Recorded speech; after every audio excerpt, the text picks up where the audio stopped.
This is my sister Anisette. She and her partner Chris have been living in the Pacific Northwest coast for the past 3 years and are currently building their off-grid dream home. All the materials used for the house build are sourced locally and are repurposed. Even the wood was milled on-site from trees from the property. Anisette and Chris have done extensive research on building a home off-grid and living a sustainable lifestyle.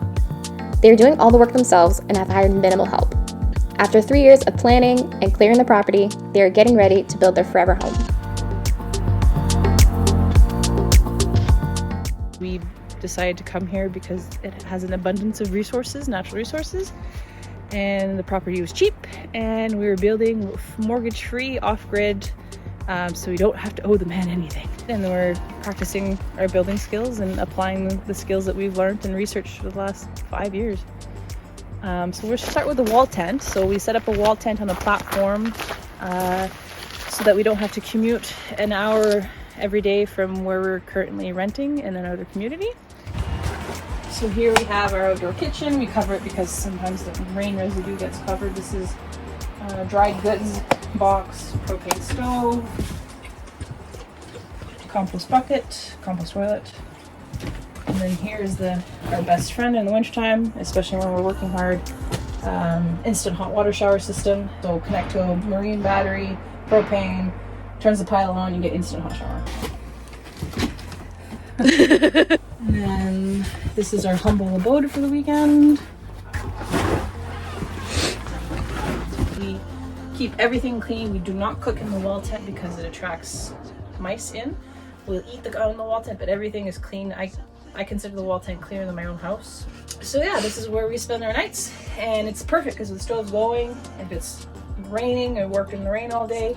We get to hang up all of our clothes like that. We did some chainsaw work yesterday, so get to hang everything up, and by the next morning everything is dry.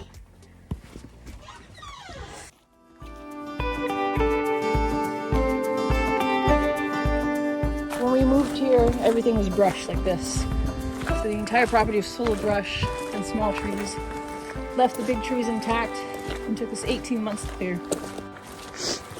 And we had an excavator come in and put our driveway. So everything we did ourselves, like even running equipment. Chris ran equipment, running chainsaws, chainsaw winches to log around place.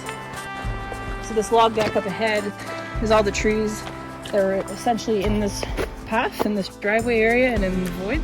We were building with cordwood, so stack wall cordwood construction. So these storage units are full of cedar, cut to 12 inches width, and that would be the thickness of our walls. So those have been cut 2 years ago. They've been seasoning ever since.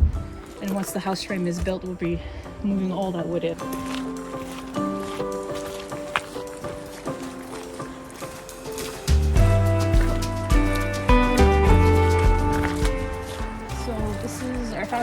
Foundation was put in.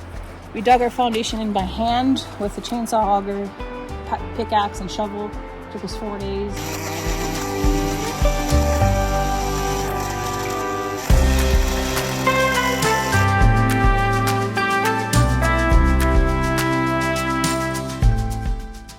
These are 20-foot beams that we had professionally cut by the sawmill because we didn't have a Alaskan chainsaw mill set up to do these lengths. So these are going to be the beams for the center of our house. Firewood storage, everything we don't use for lumber, we use for firewood. So you're in the kitchen right now. No, technically this is the living room. This will be the living room, kitchen's in this far end.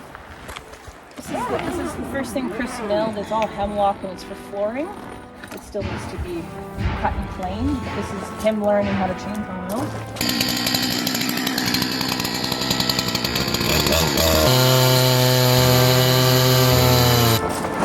There's enough wood in there for flooring. It's been drying for 2 years. We're going to build a deck here eventually. So last summer we put the foundation in, built the shop, and the sauna in the back. We poured this ourselves, 200 bags, 2 days to pour all the concrete ourselves.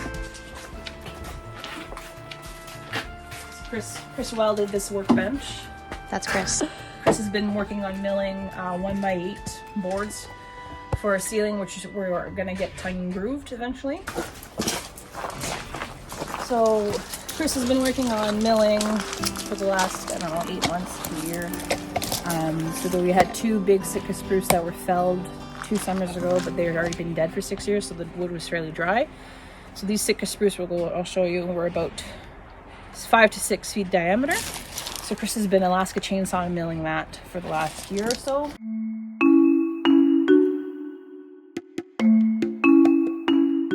So this is some of his products. So this is our stack of 2x4s.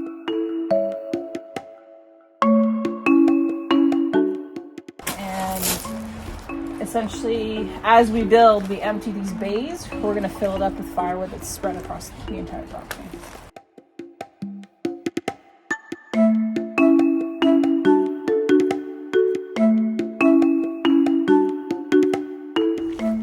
So eventually, once the house is built, we're going to create a drainage system with pipe and gravel, and all the gray water from down here.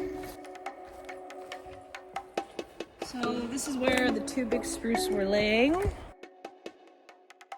These are all the cutoffs from the big spruce that Chris milled. Everything in that shed we just showed you comes from these 2 trees.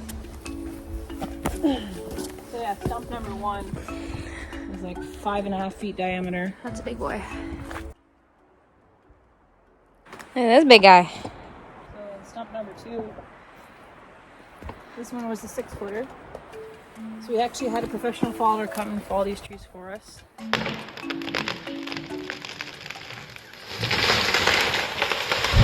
Oh!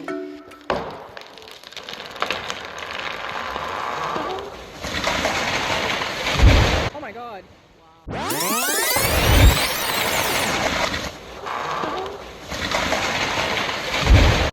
So all you need to build a house is 2 trees. 2 really big trees.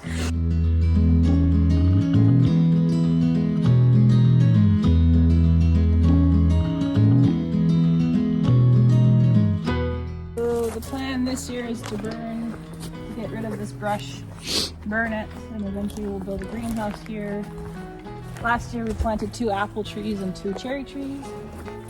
And this entire section drains naturally, and we'll take advantage of the slopes and the depressions to plant more, fruit trees. And this will be our forest garden, so it will be food production garden for us. And that's the sauna / guest cabin we built last fall. Also my weekend house. So you'll see on the property these old stumps. These are old cedar stumps. How old are they? They were probably logged in the early 1900s. So the rings that we counted from the big trees that were felled were 150 years old. So late 1800s, early 1900s they were felled. So we left these 2 stumps because we like it. They look cool. They look really cool.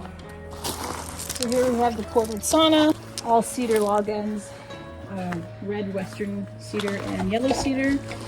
The beams are spruce from the property, posts are spruce from the property, and we had some locally acquired cedar from the local sawmills here to do the rafters and such. And yeah, we'll start building in April. If you enjoyed my sister's property tour, hit that like button.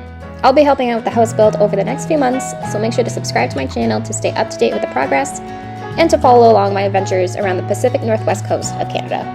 See you next time!